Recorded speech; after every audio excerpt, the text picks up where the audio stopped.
Hey guys, Colin McKinley here with Red Dot Forum. I'm out in Moab, Utah this week with Leica Store Miami for our astrophotography workshop. And today I'm going to share 5 quick tips for you for shooting night sky photography on the Leica SL system.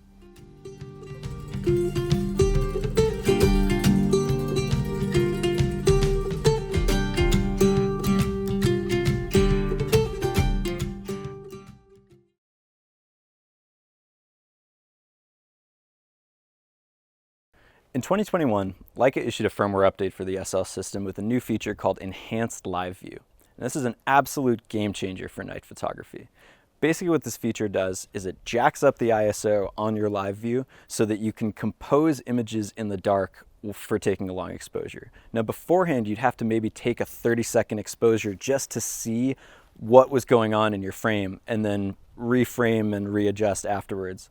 With the new Enhanced Live View feature, you could basically see in the dark, frame up a shot the way that you want to see it, and then take the photo without having to guess and check. So that would be my first tip, is to put that feature on when you're helping to compose your shots so that you don't have to take as much time guessing and checking. You can just line it up the right way the first time.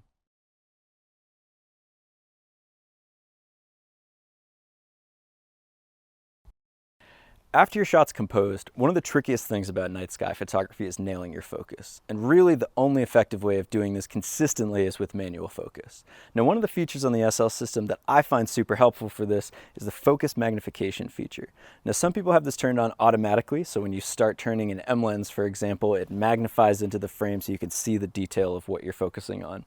You can also program that on one of these function buttons on the front of the camera. The top function button is by default set up for focus magnification. So I'm going to use that when I take a photo and zoom in on one star and then just kind of tweak my focus slowly back and forth until I get the star as small as it can possibly go. That's going to be in peak focus. Now another distraction here can be focus peaking. Focus peaking is great for focusing, say, a Noctilux in the viewfinder on your SL, but for focusing on the stars, I find it can be a little bit distracting and not totally accurate. So I recommend turning that feature off when you're using focus magnification.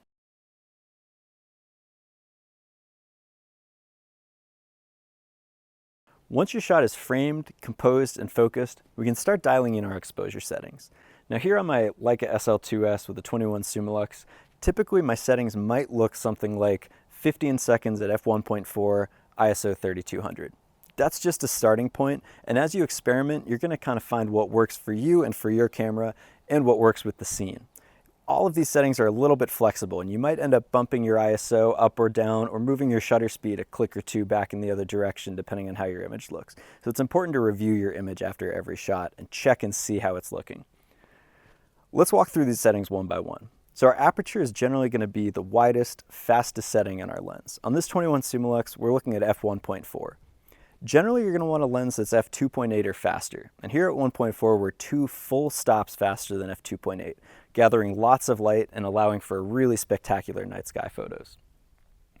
Our ISO is probably going to be somewhere around 1600 or 3200, although depending on how much light your camera can gather, you might go higher or lower.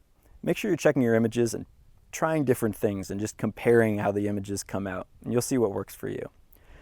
Shutter speed, a good starting point is about 15 seconds. You can go a little bit longer with wider lenses or shorter with longer lenses. You just want to make sure that in the details of your image, the stars aren't blurring. Now, the stars are always going to be moving, and if you use too long of a shutter speed, you're going to see motion in your stars. So try starting around 15 seconds, zoom in on your images, and check and see if your stars are pinpoint sharp.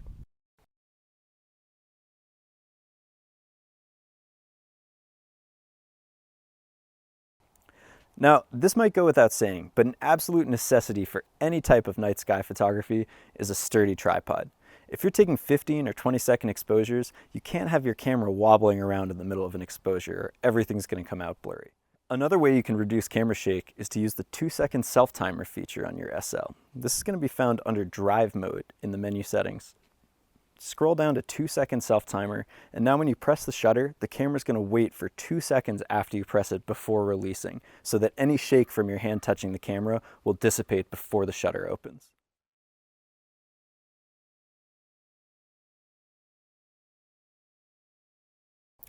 By now, you should be in pretty good shape to start taking amazing night sky photos on your Leica SL camera. But if you really want to take your photography to the next level, I recommend checking out the Photopills app. This is an app you can download for your smartphone that allow you to view sunset, sunrise, moonset, moonrise times, as well as when and where the Milky Way will be viewable. You can even use an augmented reality feature to line up the Milky Way in daytime over your subject and frame and compose your shots without it even being visible yet. Check out this comparison of a few photos I took the other day, from a shot I took when I arrived at the scene, a snapshot of my Photopills app while I was lining up the Milky Way, and then the finished product. Here are a few other examples of images that I've taken over the past few years on my Leica SL, SL2, and SL2S.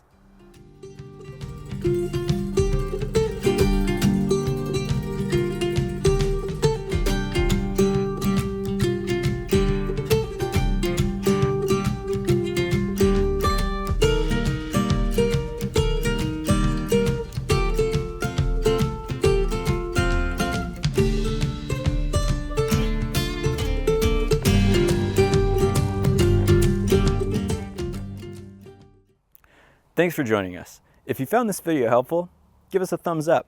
If you'd like to see more content like this, make sure to subscribe to the channel and hit that notification bell so you can be notified first when we post new content. Also, be sure to check out red.forum.com for Leica news, reviews, technical articles, and more. Thanks, and we'll see you next time.